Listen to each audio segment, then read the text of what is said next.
В Амгинском улусе прошло совещание по вопросам кормозаготовки. На повестке дня обсуждались вопросы хода заготовки кормов и подготовки к уборке урожая сельскохозяйственных культур.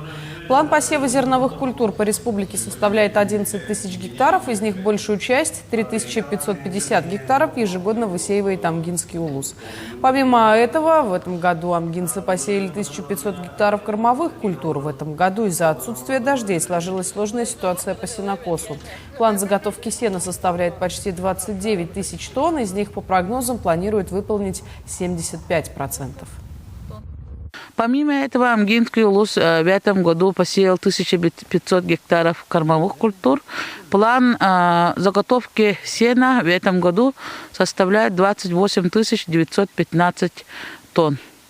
Из них Амгинский улус планирует в этом году заготовить 75%, это по прогнозным данным. Помимо этого, в Амгинском улусе организовано 35 мобильных бригад.